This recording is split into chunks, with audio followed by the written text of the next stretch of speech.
എന്ന് പറഞ്ഞ 1000 ഈ 1100 ആക്കുക. എങ്ങനെ? ആ പൈസ അത്രേ ഉണ്ടാവുള്ളൂ. അതെങ്ങനെ വിരിപ്പിക്കല്? മനുഷ്യൻ അധ്വാനിക്കണം, ക്രിയേറ്റിവിറ്റി വേണം. അതുകൊണ്ട് പലിശ പാടില്ലെന്ന് ഖുർആൻ പറഞ്ഞു. മനുഷ്യനെ സഹായിക്കണം. മനുഷ്യൻ കടം വാങ്ങിയിട്ടത് തിരിച്ചു കൊടുക്കാതെ മനുഷ്യരെ ബുദ്ധിമുട്ടിച്ചപ്പോൾ ആളുകൾ കടം കൊടുക്കാതെയായി. കടം വാങ്ങിക്കുന്ന ആളുകൾക്ക് പണ്ട് പേടിയുണ്ടായിരുന്നു. ഇപ്പോൾ പേടിക്കുന്നത് കടം കൊടുത്ത ആൾക്കാരാണ്. കാരണം വാങ്ങിച്ചവനോടെങ്ങാനും സമയമായില്ലടോ, 2 കൊല്ലമായില്ലേ, ഒരു മാസത്തിന് വാങ്ങിച്ച് 2 കൊല്ലമായില്ലേ എന്ന് ചോദിച്ചു പോയാൽ 2 വർഷം മുമ്പ് തന്നെ സഹായിച്ച ആ മനുഷ്യനെ പിന്നെ ശത്രുവായിട്ടാണ് കാണുക. ആരെ? സഹായിച്ച മനുഷ്യനെ. അതൊക്കെ മനുഷ്യന്മാർ ചെയ്യുന്ന പരിപാടിയല്ലേ. അതുകൊണ്ട് ആളുകൾ ആ പരിപാടി നിർത്തി. അതുകൊണ്ട് മനുഷ്യന് ഹറാമിനെ, പലിശയെ ആശ്രയിക്കുകയേ പിന്നെ വഴിയുള്ളൂ. എന്തേ? ഹലാലിൻ്റെ വഴിയെ നമ്മളങ്ങ് മൂടിവെച്ചു. ഞാൻ പറയുന്നത്, കടം തിരിച്ചു കൊടുക്കാനുണ്ടായിരിക്കെ ആ കടം തിരിച്ചു കൊടുക്കാതെ ഇടയ്ക്കിടയ്ക്ക് ചെറിയ ചെറിയ ഗിഫ്റ്റ് ഇങ്ങനെ കൊണ്ടുപോയി കൊടുക്കുന്നുണ്ട്. നിങ്ങളെന്താ ഇഷ്ടപ്പെടുന്നത്? എടോ, അതിൻ്റെ ഗിഫ്റ്റൊന്നും വേണ്ടില്ലായിരുന്നു, ആ കൊടുത്ത് വാങ്ങിച്ചു പോയ 1000 രൂപ അതങ്ങ് തന്നാൽ പോരെ. അതുകൊണ്ടാണ് നിസ്കാരം ഖളാ ആയിപ്പോയ ആളുകൾ സുന്നത്ത് നിസ്കരിക്കുന്നത് അവർക്ക് ഹറാമായിരിക്കും എന്ന് പറയുന്നത്. അതിനർത്ഥം മനസ്സിലാക്കാണ്ട് പോവല്ലേ. ആ പറഞ്ഞതിനർത്ഥം എന്താണെന്നറിയോ? അള്ളാഹുവിന് നിർബന്ധമായി കൊടുക്കാനുള്ള ളുഹറും അശറും മഗ്രിബും ഇഷാവും പ്രായപൂർത്തിയായ ഇടം മുതൽ മനുഷ്യൻ നഷ്ടപ്പെടുത്തിയ ഫർള്, അത് ഖളാ ഉള്ള ആള് ഒരു സുന്നത്ത് നിസ്കരിക്കാൻ ആൾക്ക് സമയമുണ്ടോ? ആ സുന്നത്തിനെ ഫർളായിട്ട് ഖളാ വീട്ടുക. 2 റക്അത്ത് നിസ്കരിക്കാൻ സമയമുണ്ട്, എന്നാൽ എൻ്റെ കഴിഞ്ഞു പോയ ജീവിതത്തിലെ ഒരു സുബഹി ഞാൻ ഖളാ വീട്ടുന്നു. അല്ലാഹു അക്ബർ. ഇത് ഖളാ വീട്ടലാണ് ആവശ്യം, എന്തല്ല സുന്നത്ത് നിസ്കരിക്കലല്ല. ഇപ്പോൾ തറാവി നിസ്കരിക്കാൻ ഇമാമിൻ്റെ കൂടെ തറാവി നിസ്കരിക്കുന്നു, 20 റക്അത്ത് നിസ്കരിക്കുന്നു. 20 റക്അത്ത് നിസ്കരിക്കുമ്പോൾ മിനിമം 10 സുബഹി ഖളാ വീട്ടാം. ആൾ നിസ്കരിക്കേണ്ടത് സുബഹി ഖളാ വീട്ടലാണ്, സുന്നത്തല്ല. എന്ന് വിചാരിച്ച് എനിക്ക് നിസ്കാരം ഖളാ ഉള്ള ആളാണ്, അതുകൊണ്ട് എനിക്ക് സുന്നത്ത് ഹറാമാണ്, ഞാൻ വിട്ടു പോവാൻ. അങ്ങനെയല്ല ഇതിനർത്ഥം.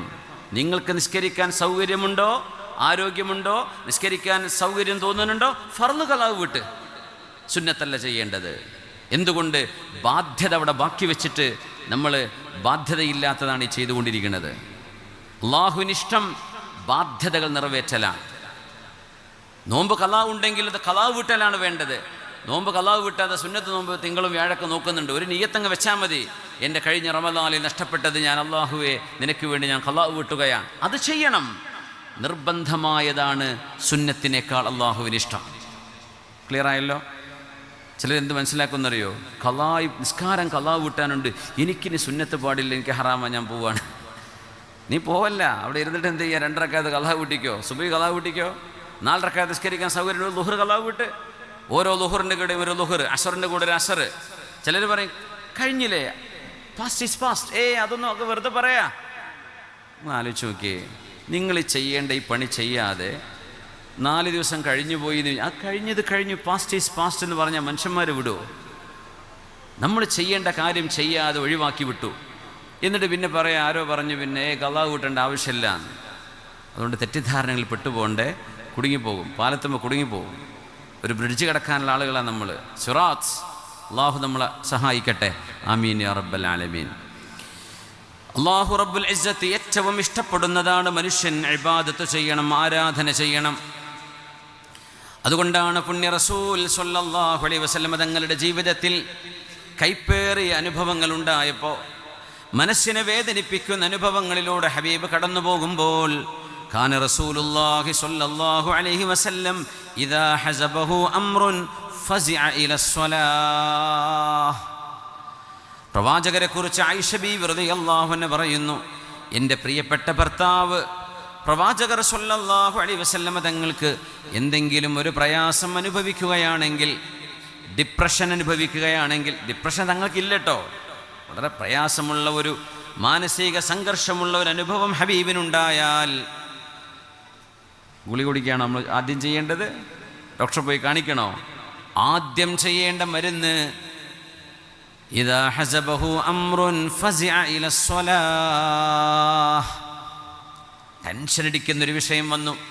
നമ്മളൊക്കെ പബ്ലിക്കിൽ ജീവിക്കുന്ന ആൾക്കാരാണ്, അനുസാറൊക്കെ നമുക്കൊരുപാട് വരും. ഏറെന്ന് പറഞ്ഞാൽ ചെരുപ്പുണ്ടാക്കിയായിരിക്കും ചിലപ്പോൾ എറിയുക, അതൊക്കെ കൊള്ളേണ്ടി വരുന്നതാണ്. നമ്മൾ പൊതുരംഗത്ത് ജീവിക്കുമ്പോൾ അങ്ങനെയാണ്.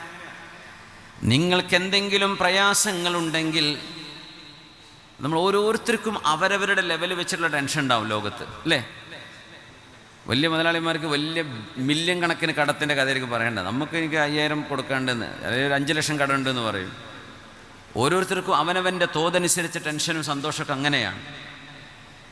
നിങ്ങൾക്ക് എന്തെങ്കിലും മനസ്സിന് ഭാരമേകുന്ന അനുഭവങ്ങളുണ്ടെങ്കിൽ നമ്മളറിയണം, പുണ്യ റസൂൽ ചെയ്തിരുന്നത് ഇങ്ങനെയാണ്. ഫസിഅ ഇലസ്സലാഹ്, വേഗം പോയി വുളു എടുക്കും, വൃത്തിയുള്ള വസ്ത്രം ധരിക്കും, സുഗന്ധം പൂശിയിട്ട് ഖിബിലയിലേക്ക് തിരിഞ്ഞു നിന്നുകൊണ്ട് അല്ലാഹു അക്ബർ, അള്ളാഹുവിൻ്റെ മുമ്പിൽ ഭവ്യതയോടുകൂടെ കഴിയുന്നത്ര സുന്നത്ത് നിസ്കാരങ്ങൾ 2 റക്അത്തുകളായി ഹബീബ് നിസ്കരിക്കുമായിരുന്നു. ആ നിസ്കാരം സലാം വീട്ടുന്നതോടുകൂടെ മനസ്സിനെ കീറി മുറിച്ചിരുന്ന ആ പ്രയാസപ്പെടുത്തുന്ന അനുഭവങ്ങൾ ഹബീബിന് ലഘൂകരിക്കപ്പെടുന്നത് കാണാമായിരുന്നു. നമുക്കുമുള്ള മരുന്നാണിത്. നമ്മളെപ്പോഴും ട്രൈ ചെയ്തിട്ടുണ്ട് അങ്ങനെ. വേഗം പോയി വല്ല സ്ലീപ്പിംഗ് പില്ലും കഴിക്കാണ്ടേ 2 റക്അത്ത് നിസ്കരിച്ച് നോക്കി, നല്ല മാറ്റം ഉണ്ടാവും. ഇപ്പോഴത്തെ കുട്ടികളൊക്കെ ഭയങ്കര ടെൻഷൻ അനുഭവിക്കുന്ന മക്കളാണ്. പ്രത്യേകിച്ച് മെഡിസിനൊക്കെ പഠിക്കുന്ന മക്കളൊക്കെ ഭയങ്കര ടെൻഷനാണ്. അവരുടെ ഇൻറ്റേർണൽ മാർക്കുകൾ ഉണ്ടാവും. അപ്പോൾ ടീച്ചർമാർ ചിലരങ്ങ് പിടിച്ചു വെക്കും, ചിലർ കൊടുക്കൂല, ചില പകരം വീട്ടും. ഭയങ്കര ടെൻഷനായിരിക്കും. കുറേ പഠിക്കാനുണ്ടാവും, കുറേ പ്രഷറുണ്ടാവും വീട്ടിൽ നിന്ന്, സമൂഹത്തിൽ നിന്ന്. അതൊക്കെ ലഘൂകരിക്കാൻ 2 റക്അത്ത് നിസ്കാരം കൊണ്ട് കഴിയും. അതുകൊണ്ടാണ് നിസ്കാരത്തിൻ്റെ സമയമാകുമ്പോൾ ഹബീബുനാ റസൂലുള്ളാഹി സ്വല്ലല്ലാഹു അലൈഹി വസല്ലം തങ്ങളുടെ പ്രിയപ്പെട്ട മുഅദ്ദിനായ ഹബീബാ നബിക്ക് വേണ്ടി വാങ്ക് വിളിച്ചിരുന്ന ബിലാൽ ഇബ്നു റബാഹ് റളിയല്ലാഹു അൻഹുവിനോട്, വാങ്ക് വിളിക്കൂ ബിലാലേ, ഇഖാമത്ത് വിളിക്കൂ ബിലാലേ എന്ന് പറയേണ്ട വാക്കുകൾക്ക് പകരം പുണ്യനബി പറയാറുണ്ടായിരുന്നത് അരിഹ്നാ ബിഹാ യാ ബിലാൽ, ബിലാലേ ആ ഇഖാമത്ത് കൊടുത്തുകൊണ്ട്, ആ നിസ്കാരം സ്ഥാപിച്ചുകൊണ്ട് മനസ്സിന് സന്തോഷം തരൂ ബിലാലേ, നിസ്കാരം കൊണ്ട് മനസ്സിന് സമാധാനം തരൂ ബിലാലേ. അങ്ങനെ പറഞ്ഞാൽ ഇഖാമത്ത് കൊടുക്കണം എന്നാണ് പറഞ്ഞതിൻ്റെ ഉദ്ദേശം എന്നാ സല്ലല്ലാഹു അലൈഹി വസല്ലം. അരിഹ്നാ ബിഹാ, അരിഹ്ന റാഹത്ത് എന്ന് പറയില്ലേ, അതിൽ നിന്നാണ് അരിഹ്നി, അരിഹ്നാ ബിഹാ യാ ബിലാൽ, ബിലാലേ നിസ്കാരം കൊണ്ട് സന്തോഷം തരണേ. വാങ്ക് വിളിക്കും ബിലാലേ, ഇഖാമത്ത് കൊടുത്തോളൂ. നമ്മളാ നിസ്കരിക്കുന്നത് നമ്മുടെ ഒരു മനസ്സിന് നൽകുന്ന ട്രീറ്റ്മെൻറ്റാണ്. അങ്ങനെ നമ്മൾ എപ്പോഴെങ്കിലും ആലോചിച്ചിട്ടുണ്ടോ? നിസ്കാരം എൻ്റെ മനസ്സിന് ഞാൻ നൽകുന്നൊരു ട്രീറ്റ്മെൻറ്റാണ്. അതൊരു ചികിത്സയാണ്. സമാധാനം അവിടെ കിട്ടും. മനുഷ്യൻ്റെ സമാധാനത്തിൻ്റെ വിജയത്തിൻ്റെ ആണിക്കല്ലാണ് അള്ളാഹുവിൻ്റെ മുമ്പിൽ നമ്മൾ സുജൂദ് ചെയ്യുന്ന സമയം. അതുകൊണ്ടാണ് മഹാന്മാർ പറയാറുള്ളത്, നിസ്കാരത്തിലേക്ക് എഴുന്നേറ്റ് നിൽക്കുമ്പോൾ, റമദാൻ വരുന്നുണ്ട് എന്ന് കേൾക്കുമ്പോൾ, നിസ്കാരത്തിൻ്റെ നേരമായി എന്ന് കേൾക്കുമ്പോൾ, വാങ്കുലി ശബ്ദം കേൾക്കുമ്പോൾ, എൻ്റെ റബ്ബിൻ്റെ മുമ്പിൽ എഴുന്നേറ്റ് നിൽക്കാനുള്ള സമയമായി എന്ന് അറിയുമ്പോൾ സത്യവിശ്വാസികളുടെ ഹൃദയത്തിൽ വരുന്ന ഒരു ആനന്ദത്തിൻ്റെ ആന്തോളനമുണ്ടത്രേ. ആനന്ദത്തിൻ്റെ ചില തിരകൾ ഇങ്ങനെ മനസ്സിലടിച്ച് വീശുന്നു. വിശന്ന മനുഷ്യൻ്റെ മുമ്പിൽ അവിടെ ഭക്ഷണം റെഡിയായിട്ടുണ്ട് എന്ന് അറിയുമ്പോൾ ഒരു സന്തോഷം ഉണ്ടാവില്ലേ? നിക്കാഹിൻ്റെ സദസ്സിലൊക്കെ ഖബിൽത്തു മിൻകാന്നൊക്കെ പറഞ്ഞ് ഉസ്താദിൻ്റെ ദുആ തീരും മുമ്പ്, നിങ്ങളുടെ നാട്ടിൽ പുതിയണ്ണിൻ്റെ നാട്ടിലാണോ നിക്കാഹല്ല പുതിയാപ്പളിൻ്റെ നാട്ടിലാണ്? പുതിയണ്ണിൻ്റെ. അപ്പോൾ പുതിയാപ്പളിൻ്റെ നാട്ടിൽ നിന്ന് കുറേ ആൾക്കാർ ഗസ്റ്റ് വന്നിട്ടുണ്ടാവും ഇവിടെ. പുരക്കാർ വിചാരിക്കും ആദ്യം അവർ ഭക്ഷണം കഴിക്കട്ടെ എന്ന്. അത് നാട്ടുകാർ തന്നെ പോയി തുടങ്ങും ആദ്യം. അങ്ങനെ ആകെ ടെൻഷനായി. നാട്ടുകാരെ വിളിച്ച് എണീപ്പിക്കാൻ പറ്റുമോ? അപ്പോൾ എന്തേ, ഭക്ഷണം അവിടെ റെഡിയാന്ന് കേട്ടപ്പോഴേക്കും പിന്നെ എല്ലാം പരിസരം മറന്നു. നമ്മളെ നാട്ടിലേക്ക് പുതിയൊരു നാട്ടുകാർ വന്നിട്ടുണ്ട്, അവർ കഴിക്കട്ടെ, എന്നിട്ട് പോരെ നമുക്ക്, നമ്മുടെ നാട്ടുകാരല്ലേ, ഇനി ഇല്ലെങ്കിലും നമുക്ക് സഹിച്ചൂടെ, നമ്മുടെ ഗസ്റ്റിന് ഇല്ലാതിരുന്ന മോശമല്ലേ, അതൊന്നും അവിടെ ഓർമ്മ വരൂല അല്ലേ? നിങ്ങളുടെ നാട്ടിൽ ഉണ്ടാവാറുണ്ടോ അങ്ങനത്തെ അവസ്ഥകൾ? ഇല്ല. ഓക്കെ, എന്നാൽ വിട്ടേക്ക്. നമ്മൾ കരുനാഗപ്പള്ളിയല്ലേ ഇത്? അൽഹംദുലില്ലാ. അതുകൊണ്ട് പിന്നെ കല്യാണ പ്രശ്നങ്ങളൊന്നും ഉണ്ടാവില്ല എന്ന് വിചാരിക്കുക. പലയിടത്തും ഭയങ്കര പ്രശ്നം ഉണ്ടാവും. പുതിയാപ്പളിൻ്റെ ആളുകൾക്ക് ഭക്ഷണം കൊടുത്തില്ല, നാട്ടുകാർ ആദ്യം കയറി കൈയടക്കി. അങ്ങനെ ഒന്നുമല്ല, ഭക്ഷണത്തിന് വിശന്നിരിക്കുന്നൊരു മനുഷ്യനെ പിടിച്ചു വെച്ചിട്ട് കാര്യമില്ല, അവർ ഓടും. അപ്പോൾ ചെറിയ സ്നാക്കൊക്കെ ആദ്യം കൊടുത്തിട്ട് വിശപ്പടക്കലിന് പരിഹാരമുള്ളേ. മനുഷ്യൻ ഭക്ഷണത്തിന് ദാഹിക്കുന്ന പോലെ പടച്ചവൻ്റെ മുമ്പിൽ സുജൂദിന് ദാഹിക്കുന്ന വിശ്വാസികളുണ്ട്. നിസ്കരിക്കണം, എനിക്ക് നിസ്കരിക്കണം. I need to pray. I want to pray എന്നല്ല, ഐ നീഡ് ടു പ്രേ. ഇത് മനുഷ്യന് എനിക്ക് നിസ്കരിക്കണം. ഭക്ഷണം കഴിക്കാതിരുന്നാൽ എനിക്ക് എഴുന്നേറ്റ് നിൽക്കാൻ പറ്റില്ല, ഉറങ്ങാതിരുന്നാൽ എനിക്ക് ജോലി ചെയ്യാൻ കഴിയില്ല. ഇങ്ങനെയൊക്കെ നമുക്ക് തോന്നില്ലേ? ഉറക്കം നമുക്ക് മസ്റ്റാണ്. ഇത് നീഡാണ്. എനിക്ക് ഐ നീഡ് ടു പ്രേ, എനിക്ക് നിസ്കരിക്കണം. ഇന്നഹു ലതമുറു ബിൽ ഖൽബി സആഅത്തുൻ യർഖുസു ഫീഹാ തറബാ.